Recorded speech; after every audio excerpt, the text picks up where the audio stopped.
Nomor 5, ini sih agak kejam ya menurut gue. Ditinggal teman. Agak kejam sih ya, ditinggal teman. Tapi menurut gue sih bukan ditinggal teman. Pada saat kita Oke, assalamualaikum warahmatullahi wabarakatuh. Di video kali ini gue akan membahas sesuatu yang sangat menarik banget. Jadi tadi gue lagi scroll TikTok dan gue nemu sesuatu posting yang sangat menarik menurut gue dan nyentuh banget hati gue. Bener-bener terasa banget perjalanan usaha ingin menyebut sukses tuh emang seperti itu banget ya. Emang ternyata emang seperti itu dan semua seperti itu. Jadi untuk yang memulai harus siap-siap, yang sudah memulai harus mawas diri. Emang ini kenyataannya, gue harus kuat karena semua orang yang ingin sukses merasakan hal ini dan membayar hal ini. Emang apa sih bang yang lu di TikTok itu scroll? Jadi gini, 8 hal yang harus dibayar untuk menjadi sukses, dan ini akan gue bahas di video kali ini. 8 hal yang harus dibayar, maksudnya itu dibayar bukan bayar duit ya teman-teman ya, bukan kita harus punya modal membayar terus kita sukses, enggak. Maksudnya itu kita tuh harus siap ngadepin, jangan nyerah ngadepin itu kalau ingin sukses, dan benar-benar harus pasti nyicipin nih perjalanan kita menuju sukses, pasti nyicipin, harus mau nyicipin ini gitu teman-teman. Kalau nggak nyicipin sulit untuk kesana lagi ke jenjang untuk sukses gitu. Dan gue juga bukan membahas ini, bukan gue berarti sukses, gue juga masih dalam perjalanan. Makanya gue merasakan ternyata gue nggak harus ngeluh, emang ini harus gue rasain gitu teman-teman. Nggak munafik ya, pasti kita tuh kalau usaha pasti ingin sukses, ingin berhasil, dan kita juga termotivasi dengan orang-orang sukses pastinya. Contoh orang-orang sukses yang sudah ada pengusaha-pengusaha sukses, itu kan kita kan ngeliat enak-enaknya aja gitu kan ya, santai-santainya aja yang kita lihat, cuma kita nggak tahu ya nyungsruknya dia kita nggak tahu. Makanya di video kali ini gue akan bahas sesuatu yang nyungsepnya, yang kebalik, yang berputar-putarnya di video kali ini untuk menyebut sukses. Oke, langsung saja. 8 hal yang harus dibayar untuk sukses apa aja sih? Oke, lanjut. Oke, langsung saja. Yang pertama nih, jam tidur yang lebih sedikit. Itu pasti banget ya. Pada saat kita kerja di perusahaan orang lain, kita itu kan ditempatkan di suatu bidang. Maksudnya, ini loh, posisi lu di sini. Satu pekerjaan itu aja. Selalu itu terus sampai pulang. Tapi saat lu terjun ke wirausaha, semua lu yang megang, bro. Belanjanya, masaknya, buka lapaknya, tutup lapaknya, OB-nya lu juga, manajer lu juga, leader lu juga, semua lu. Nah, yang itu pasti lebih sedikit lah, karena kita emang harus kerjaan sebanyak itu dengan waktu yang sama 24 jam. Kerjaan itu harus kita pegang semua. Berarti pasti kita lebih sedikit jam tidurnya. Makanya harus dipersiapkan ya. Bang, gua enggak. Gue buka usaha langsung punya karyawan. Ya itu beda hal ya. Gue membahas sesuatu yang mungkin seperti gua nih, modal ya dari nol banget. Modal minim.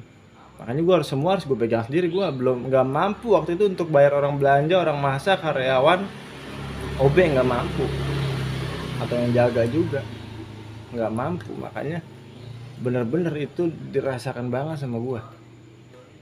Jam tidurnya lebih sedikit banget, sedikit tidurnya. Lanjut yang kedua. Dan yang kedua nih, bangun lebih pagi. Udah jam tidurnya sedikit, bangun lebih pagi. Sama aja tuh bang, antara satu dan dua beda teman-teman. Jam bangun lebih pagi, kalau ini maksudnya apa sih bangun lebih pagi? Jadi ya, kayak gue nih jualan angkringan, sudah tidurnya pagi, bangunnya siang. Maksudnya gini, gue dagang angkringan nih sampai subuh, tidur jam 8, terus bangunnya jam 11. Harus udah bangun tuh, harus masak karena harus mengerjakan sesuatu yang cukup banyak. Masaknya, terus buka lapak, terus gue nggak boleh telat ya kan, bersih lapak. Jadi gue harus ngubur waktu itu. Makanya gue harus bangun lebih cepat, lebih pagi. Hal itu kan di angkringan. Kalau misalnya pengusahanya buka pagi ya kan, tutup malam, terus tidurnya jam 1, dia harus bangunnya pagi lagi. Karena kan kalau buka pagi harus lebih pagi lagi, jam 5 harus udah buka sebelum matahari terbit. Baiknya itu udah buka kalau kita buka usaha pagi. kan gitu teman-teman ya. Makanya wow, yang belum memulai harus siapkan mental dan jangan takut ya. Sanggup pasti, orang-orang juga sanggup, pasti kita sanggup. Yang sudah buka ya udah, oh semua orang juga rasain, bukan gue doang, semua orang ngerasain, dan orang juga kuat pasti gue kuat, kayak gitu teman-teman. Oke lanjut. Oke, nomor 3 nih. Wow, makin wow baik makin kesini. Menunda kesenangan. Jadi selagi kita usaha nih, kita memutuskan untuk usaha ini, membangun usaha ini, ya kita memang harus fokus banget. Walaupun lo megang duit gede juga harus fokus ke usaha itu. Waktu juga bener-bener harus dipusatkan ke usaha itu. Mau nggak mau, karena emang repot sekali. Kita harus mengatur semuanya. Menunda kesenangan kita, hobi kita tinggalin. Nggak sempet ngejalanin hobi, belanja juga tinggalin. Biasanya belanja baju, misalnya shopping, misalnya ngabisin uang untuk jalan-jalan, naik gunung atau touring, itu ketimbang buat itu mikirnya mendingan buat modal usaha gua supaya usaha gua tetap berjalan. Itu maksudnya menunda kesenangan teman-teman. Baju juga ngeganti-ganti ya. 3 tahun bro, gua 3 tahun jalan angkringan ini, 3 tahun nggak beli baju. Celana sampai udah tipis banget. Baju sampai diomong ponakan gua itu, om gua nggak ganti-ganti baju, kakak gua yang bilang gitu teman-teman. Menunda kesenangan bukan kita tidak sanggup beli, maksudnya saking kita harus fokus ke usaha kita. Dan semua itu tidak harus terus menerus sampai kita tua, enggak. Ditargetkan, ada waktu tertentu kita fokus semua ke usaha kita. Sampai di mana titik target itu tercapai, bolehlah baju belanja. Kita healing jalan-jalan, ya kan? Itu teman-teman, touring, sekali-sekali ngejalanin hobi nggak apa-apa. Namanya juga menunda kesenangan, bukan menghentikan kesenangan selamanya. Menunda kesenangan. Untuk sementara ini gue fokus dulu di jalan yang telah gue pilih ini. Nanti setelah target tercapai, kesenangan itu akan gue lakukan lagi. Begitu teman-teman, itu yang ketiga. Oke lanjut. Yang keempat nih, makin ludah banget nih, gede-gede gitu. Rasa lelah, capek, ngantuk. Ya ngantuk udah ketahuan, tadi gue udah dibahas 1 di 2, jam tidur kurang, bangun lebih pagi pasti ngantuk. Capek pasti lebih capek. Ya semua kita kerjain, lelah nih. Capek dan lelah beda nggak bang? Beda lelah dan capek teman-teman. Yang disamain, lelah dan capek yang disamain. Lelah itu begini, gue gambarkan lelah itu seperti ini.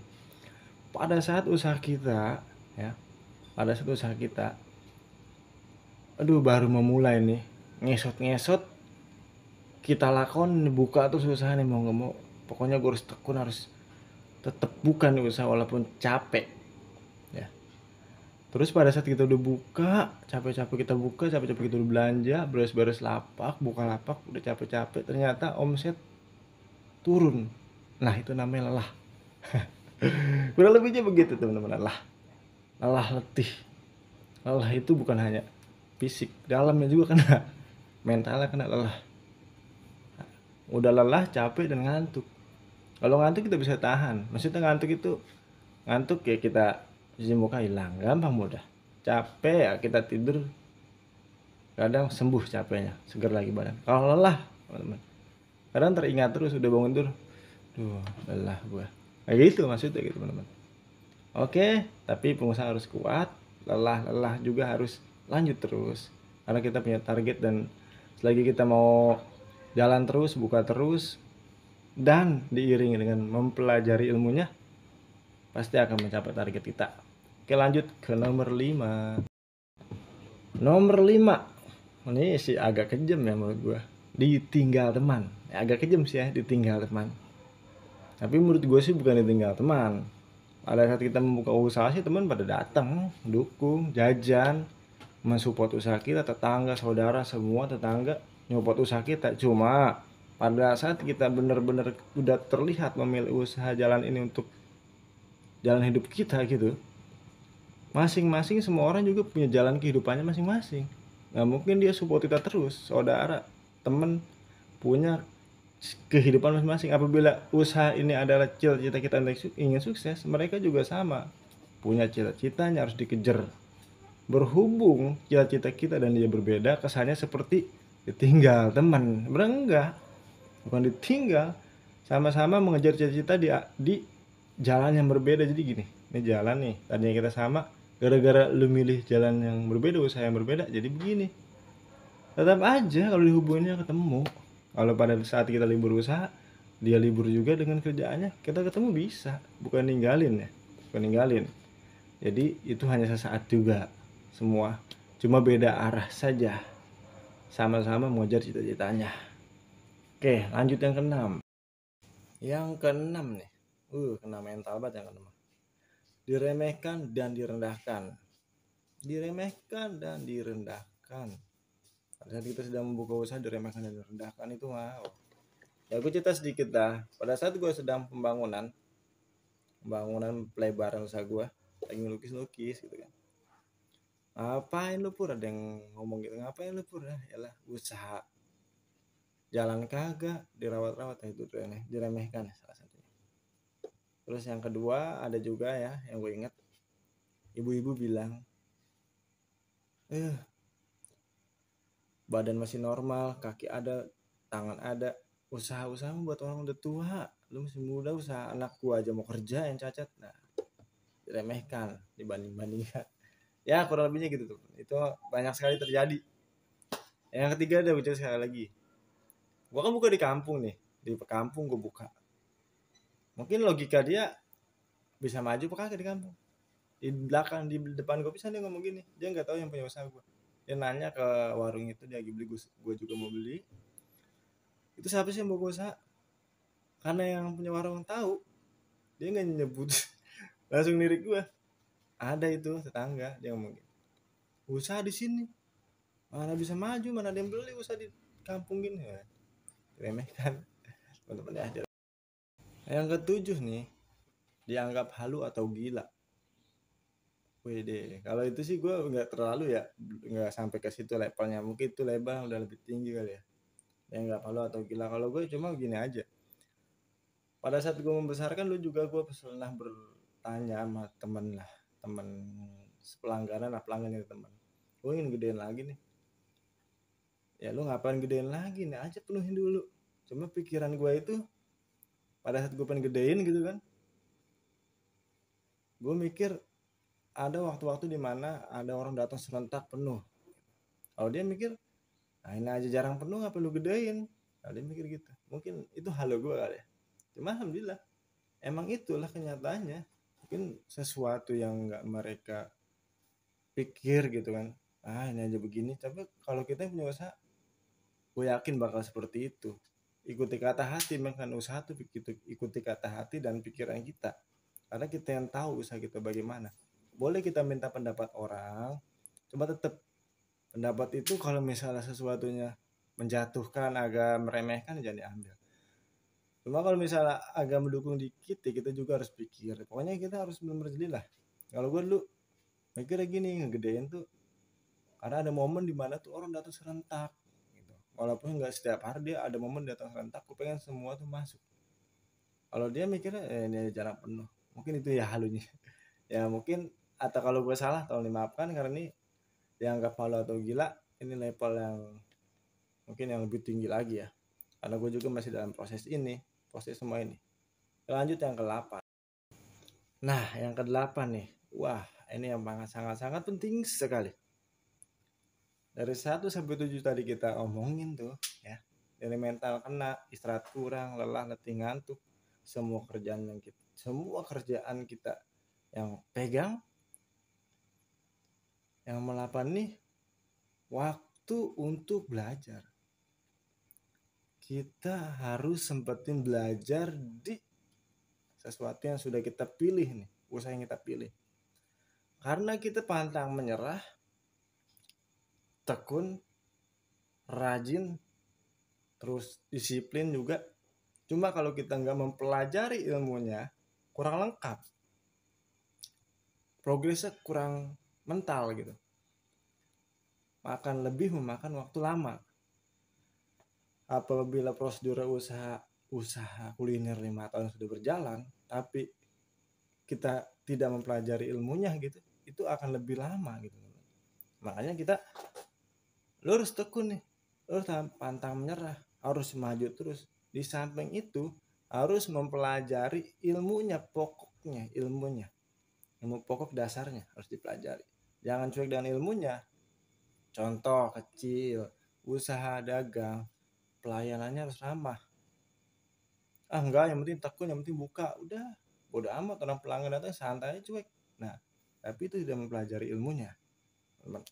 Usaha kuliner yang penting rasa, cuma lu hanya mikir yang penting tekun, yang penting konsisten, buka setiap hari, rasa lu cuekin. Nah, itu contoh tidak mempelajari ilmunya. Sebenarnya semua sepaket, tekun, konsisten, rajin, apalagi disiplin, pelayanannya ramah, beserta ilmu. Tanpa ilmu tekunnya salah, tanpa ilmu masaknya salah, tanpa ilmu pelayanannya bakal salah, tanpa ilmu juga disiplinnya bakal salah, tanpa ilmu ngatur waktu juga salah. Ada ilmunya semua, makanya harus mempelajari ilmunya semuanya. Kuncinya ilmu, ya kan? Kuncinya ilmu. Ilmu mendukung semua ini supaya berjalan sesuai prosedur. Bagaimana caranya disiplin, bagaimana caranya pelayanan, bagaimana caranya masak biar enak, bagaimana caranya disiplin, ngatur waktu, semua butuh ilmu. Makanya pelajari ilmunya juga, ini sangat penting ya. Oke teman-teman, jadi 8 hal itu ya, bukannya nakut-nakutin untuk memula dan juga bukan ngedonin untuk yang sudah menjalani usaha. Justru harusnya yang pemula ingin memulai harus lebih siap. Oh, gue udah punya gambaran, gue harus siap dan menyiapkan mental gue nih. Semua pengusaha yang sukses pasti ngelakuin ini. Yang sudah berjalan ya udah, oh ternyata semua rasain ini. Ya udah, gue juga harus terima rasain, harus kuat. Yang penting gue pelajari ilmunya. Gitu teman-teman ya, kurang lebihnya tolong dimaafkan. Assalamualaikum Purwanto 11. Assalamualaikum warahmatullahi wabarakatuh.